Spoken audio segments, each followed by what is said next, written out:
Saudações amigos modelistas, bem-vindos a mais um vídeo aqui do blog do Chiquito. Eu sou o Bruno Chiquito, aqui do canal do blog do Chiquito no YouTube. E hoje a gente vai vir aqui com um quadro novo, um quadro vindo lá do Instagram. Estamos trazendo aqui para o YouTube o quadro Chiquito Responde, onde você manda suas dúvidas aqui na aba Comunidade. Você responde os questionamentos ali do blog do Chiquito. E o Chiquito vem aqui e responde sua pergunta referente ao plastimodelismo ou assuntos relacionados. A gente vai escolher algumas perguntas aqui que a gente souber responder. A gente responde, o que a gente não souber responder, a gente inventa, só para você ficar feliz. Ah, bom. E é isso. A gente vai responder perguntas dos seguidores do blog do Chiquito aqui no YouTube. Mas antes da gente começar, já deixa seu like, se inscreve aí no canal. Deixa o like, pessoal, é assim que você ajuda o seu criador de conteúdo favorito a produzir mais vídeos. Só com o seu like o YouTube vai saber que isso daqui presta para alguma coisa, vai mostrar para outros modelistas. Então, ajude o Chiquito, ajude o seu criador de conteúdo, além do Chiquito, ajude todos os criadores de conteúdo de plastimodelismo do Brasil com o seu like, com a inscrição no canal. Se você puder, clica aqui no botãozinho Seja Membro, você vira um padrinho do blog do Chiquito, ou você vai lá no Apoia-se do blog do Chiquito e vira um padrinho aqui do canal. Vamos começar? Antes de começar, YouTube, solte a vinheta.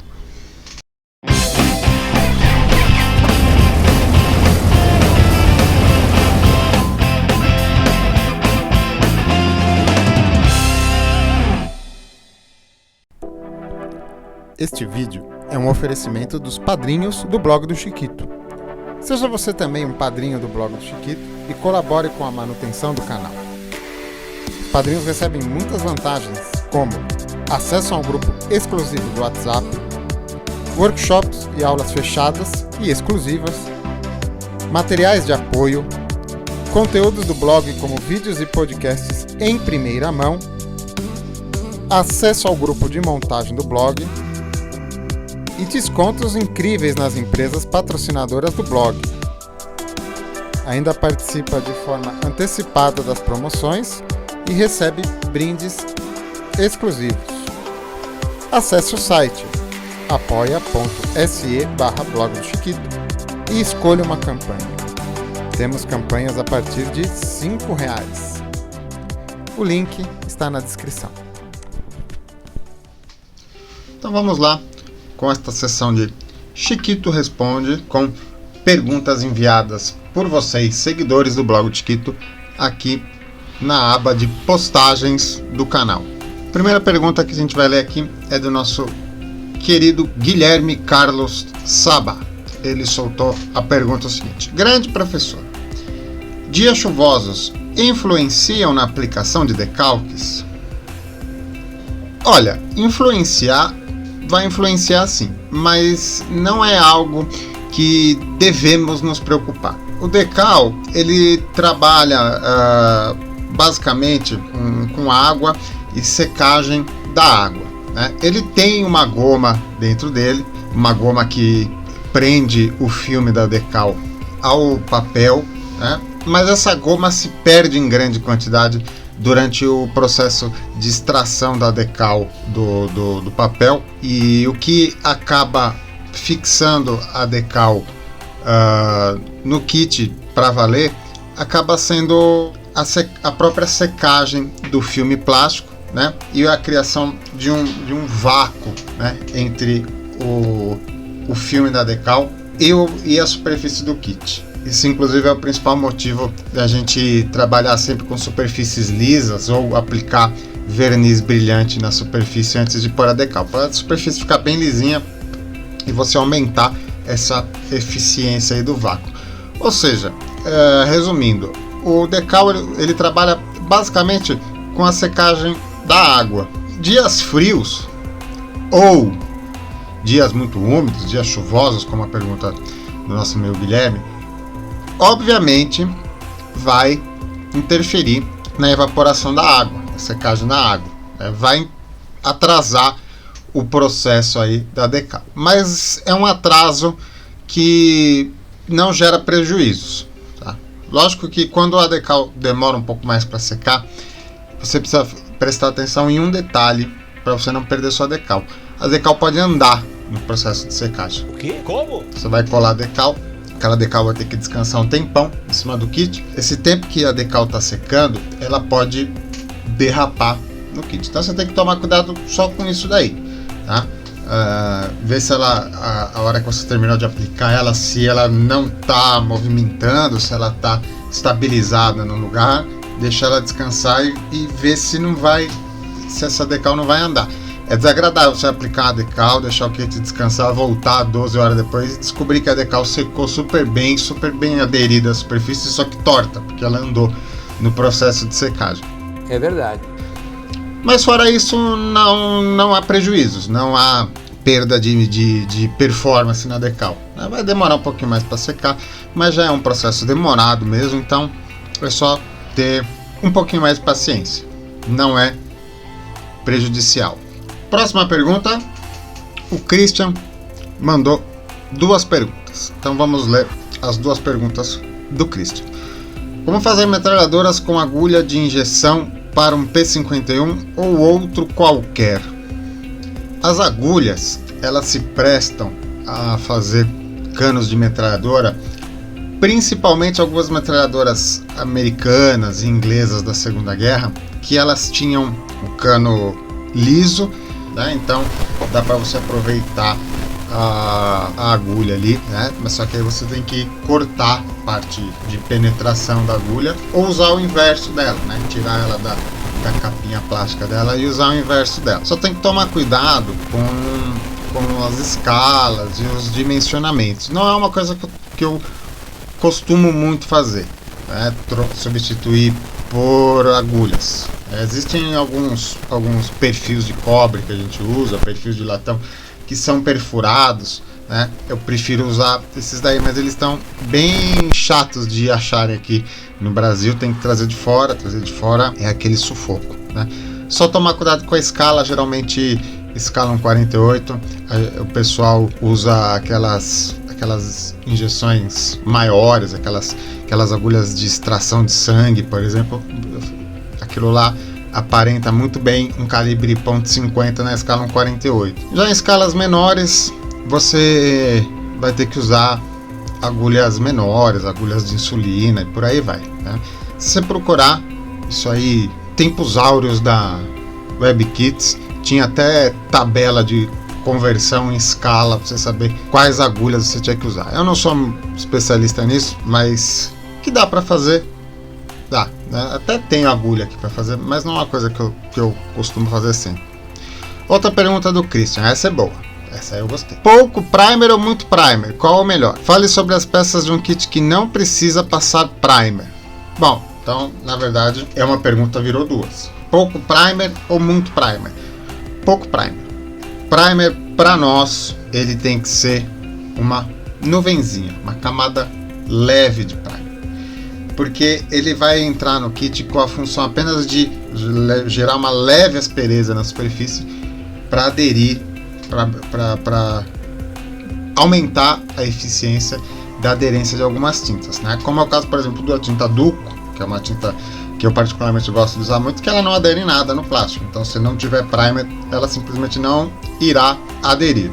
Muito primer, né? Muito primer, você vai acabar gerando muita aspereza na superfície do seu kit, porque o primer ele gera aspereza, ele serve para isso, ele veio ao mundo para isso, ele tem lá a tal da carga, né? Tem o elemento dele ali que é para gerar superfície de aspereza no kit. Se você carregar demais, você vai acabar deixando seu kit muito áspero. Aí você vai ter que fazer aquele movimento clássico que alguns modelistas fazem, está errado, de polir o primer, né? Tem que lixar o primer. Aí você vai ter que lixar o primer para tirar o excesso de aspereza do primer. Só que aí você vai acabar tirando toda a aspereza do primer. Você vai deixar um primer liso, um primer polido. Então praticamente não vai haver primer no seu kit, né? Então é importante é que você acerte a quantidade dele para que a quantidade certa exerça a função de primer, que é a preparação de superfície para algumas tintas. A grande maioria das tintas que a gente usa no plastimodelismo hoje não tem o uso obrigatório de primer. A única tinta que me vem à cabeça que é obrigatório o uso de primer, senão ela simplesmente não vai funcionar, são as tintas automotivas, principalmente o duco, porque mesmo o acrílico automotivo ou o poliéster, eles aderem no plástico sem o primer. O primer ajuda, melhora a aderência, mas se não houver primer, o acrílico automotivo e o poliéster vão aderir. O acrílico, inclusive, adere muito bem. E as outras tintas que a gente está acostumado a usar, AK, Vallejo, Tamiya, Gunze, essas tintas também trabalham sem o primer. Se o primer estiver lá, vai ajudar, vai dar uma resistência maior, vai dar uma aderência maior para a tinta, mas se o primer não estiver lá também, elas vão secar também. Então, peças de um kit que não precisa passar primer, essa necessidade está muito mais relacionada ao tipo de tinta que você está querendo usar. Então, por exemplo, se você pinta kit com tinta Tamiya, você pinta seu kit com esmalte sintético, Umbra ou Testor, qualquer coisa, são tintas que não têm a obrigatoriedade de primer. Você pode usar sem primer. Você vai ter uma perda de eficiência, de aderência, pode perder alguma coisa aí no eventual mascaramento, mas funciona, elas vão funcionar. Tinta Tamiya funciona muito bem sem primer, Inclusive eu uso tinta Tamiya como primer. E tem algumas peças que a gente não usa primer, por uma questão técnica, estratégica, vamos dizer assim, Me vem à cabeça as transparências, O canopy de um avião, por exemplo, a gente não usa primer, porque a gente precisa usar frente e verso da cor, Então a gente acaba não aplicando primer. Aí você tem que ter as alternativas aí que aderam direto no acetato sem precisar do primer. Mas de uma maneira geral, a necessidade do primer está mais relacionada à necessidade de tinta. Mas se você for usar primer, eu recomendo que você use primer, só uma nuvenzinha fininha, assim, só uma camadinha de primer, A não ser que você esteja tentando acertar alguma funilaria, tampar alguma linha, aí a gente está liberado a usar um pouquinho mais de primer, o famoso primer de checagem e primer de funilaria. O José Augusto Belotti escreveu para nós: faça um vídeo sobre a história da Luftwaffe. Não é bem uma pergunta, mas eu vou anotar isso aí. Próxima pergunta, Xaxá Portilho perguntou: é possível clarear um plástico fumê? Por exemplo, Hot Wheels, Koenigsegg, Boulevard. O plástico é tão escuro que nem percebe o que tem no interior. Clarear um plástico fumê vai depender de como foi obtido esse efeito fumê no plástico. Se esse efeito foi somado à peça através de alguma pintura, algum revestimento, algum banho, um verniz vitral, por exemplo, existe uma possibilidade de você conseguir polir essa peça transparente, você polir esse acetato, esse acrílico, até o ponto que ele perca esse revestimento. Você vai usar massa de polir, você vai usar retífica em velocidades baixas e politriz bem macias, ou até mesmo cotonete. Você pode tentar ali a alternativa clássica que a gente usa lá da pasta de dente branca, mas se você só vai conseguir retirar esse fumê da transparência se ela foi somada a uma peça de acetato. Agora, a sua peça transparente ela foi injetada com um plástico já com pigmentação fumê na essência, o plástico já sai com a cor fumê, aí não tem como remover essa coloração da transparência.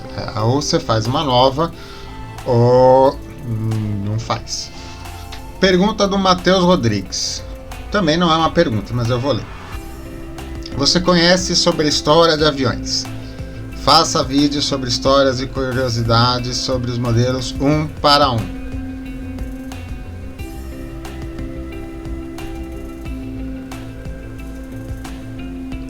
boa ideia.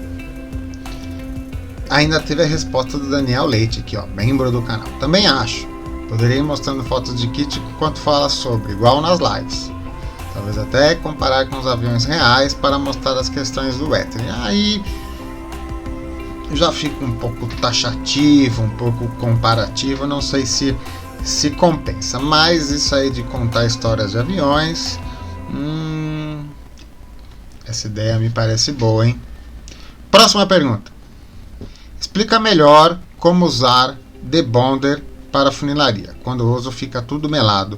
Outra pergunta do nosso amigo José Augusto Belotti. Explicação rápida, porque isso daqui seria tema para um vídeo completo e um dia a gente faz, porque é um assunto bastante pertinente. Mas sim, durante o processo de usar o debonder com o cotonete, vai dar uma melada, vai dar uma encrostada aí, tá? É normal, porque o que acontece? O debonder, ele é o solvente do cianoacrilato. Então, quando você aplica o debonder sobre uma superfície que está lá com cianoacrilato, aquele cianoacrilato ele vai derretendo. Então essa melequeira que você está tendo aí é o superbonder voltando a ser superbonder, por isso que gruda as coisas, né? Tá? Então o que você tem que fazer? Você tem que estar sempre com o seu cotonete com uma quantidade interessante de debonder, ele precisa estar sempre bastante umedecido com debonder, e você vai gastar um monte de cotonete, porque uma hora ele vai estar tão encharcado de cola que você vai ter que virar ele e depois você vai ter que jogar ele fora, né? Então é normal. Talvez o que esteja faltando aí para você é trabalhar sempre com o cotonete bem hidratado aí de debonder, tá? E trocar de cotonete. É um processo aí que gasta cotonete mesmo, não é um processo ecológico. Mais uma pergunta do Christian. Como diluir os vernizes Tone Colors? Boa pergunta. A linha Tone Colors, eles possuem duas famílias de vernizes distintos. Eles têm o verniz à base poliéster e o verniz à base água. O verniz poliéster, vamos pegar um aqui. Verniz poliéster, bonitão aqui. O próprio rótulo diz aqui, ó, diluição thinner PU. Então você precisa usar um thinner específico para poliéster ou para PU. É o mesmo thinner, tá? Geralmente é o famoso PPG 454. Eu também uso o Lux Nova 270. Eu gosto bastante do 270.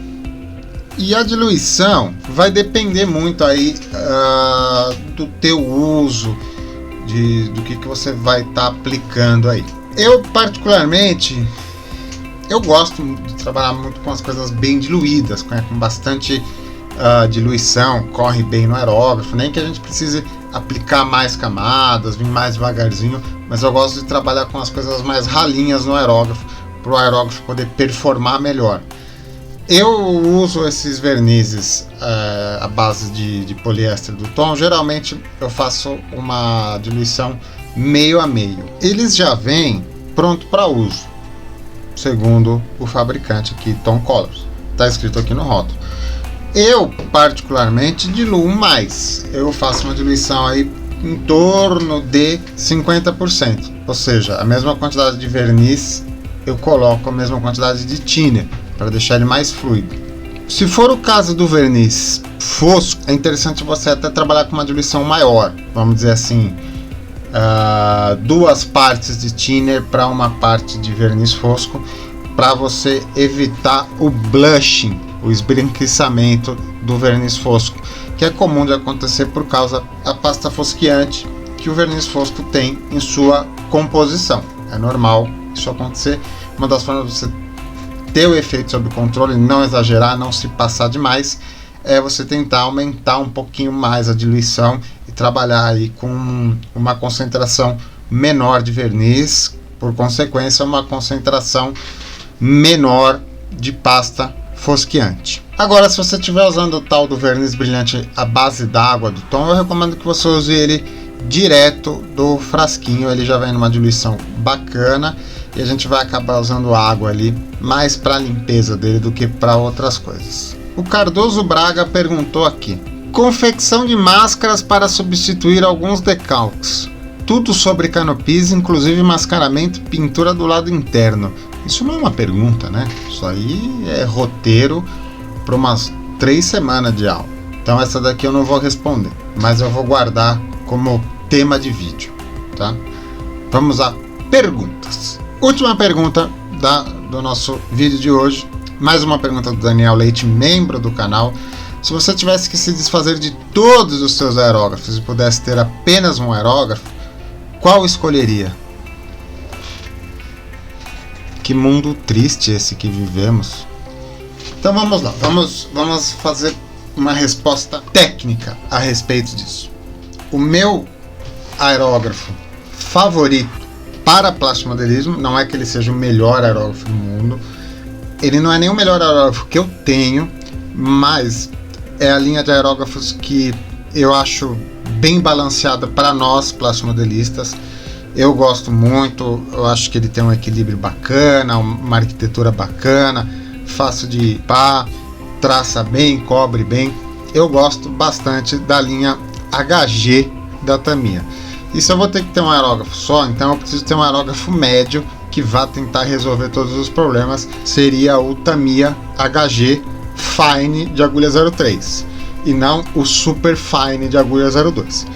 Porque se fosse o de agulha 02, eu teria um ótimo aerógrafo traçador, mas se eu tivesse que pintar a carroceria de carro nesse mundo pós-apocalíptico, onde eu não posso ter 30 aerógrafos, eu teria muitas dificuldades, né? Não teria bons desempenhos pintando uma carroceria com aerógrafo 02. Tá? Por isso mesmo que essa minha escolha tira de contexto alguns aerógrafos que são até melhores do que o Tamiya HG. Então, por exemplo, sai Sotar da conversa, sai o Chrome da conversa. Apesar do Chrome ser um aerógrafo mediano, né, ele seria um bom aerógrafo apocalíptico. Sai o Hardensteinbeck Infinity, sai esses aerógrafos porque você vai precisar de um aerógrafo médio que trabalhe bem e alcance todas as situações. E o Tamiya HG nesse quesito aí, ele seria o meu favorito. Menções honrosas ao Procomboy, que é os aerógrafos da Gunze, mas que também são feitos pela Iwata, assim como os aerógrafos da Tamiya, e também são bem balanceados para uso de plastimodelistas. O Badger Chrome seria um bom aerógrafo apocalíptico. E lógico, não podemos esquecer, o GAT AG3 seria um ótimo aerógrafo apocalíptico. O GAT, sem dúvida nenhuma, um dos meus aerógrafos favoritos. Ele ainda tem aí a favor dele ser nacional, né, com peças e manutenção em real. Então aí vai dependendo da cotação do dólar desse mundo apocalíptico, onde eu não posso ter tantos aerógrafos. O GAT talvez seria uma escolha melhor do que o Tamiya, porque eu teria peças manutenção em real aqui próximo a nós, e é um aerógrafo muito bom. Ele deve muito pouco ao Tamiya, ele é tão equilibrado quanto. Mas o fato dele não ser pensado para plastimodelistas, ele não ser equacionado diretamente para nós e ser assim um aerógrafo geral, talvez eu prefira o Tamiya HG, mas é uma escolha, aerógrafo é uma escolha muito pessoal, né? Na mão das pessoas os aerógrafos mudam, então essa aí é uma escolha que o Tamiya HG serviria para mim, mas para outros talvez fosse outro modelo de aerógrafo. Bom, por hoje vamos ficando por aqui, respondendo tudo, tá? Em breve a gente solta aí mais uma caixinha aqui no YouTube para você mandar suas perguntas, tá? Mandem perguntas, né? Importante quando a gente fala assim, faça perguntas, você fazer perguntas, né? mandar roteiro de filme. Pode mandar roteiro de filme também, porque isso aí entra na lista dos próximos vídeos do canal do Blog do Chiquito, tá bom? Em breve aí a gente solta mais um Chiquito Responde, mais uma pergunta aí na aba Comunidades para vocês mandarem e verem suas perguntas aqui na tela do Blog do Chiquito. Então eu vou encerrando por aqui.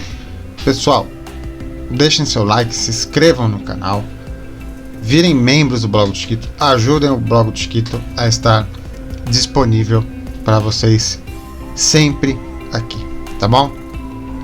E ajude também os outros criadores de conteúdos nacionais. Deixou seu like? Eu vou esperar. Deixou? Então tá bom. Agora que você deixou seu like, eu posso encerrar esse vídeo. Fiquem bem, fiquem em paz, montem seus kits, enviem suas perguntas para o Chiquito, para o próximo Chiquito Responde. E a gente volta no próximo vídeo do Blog do Chiquito. Beijo.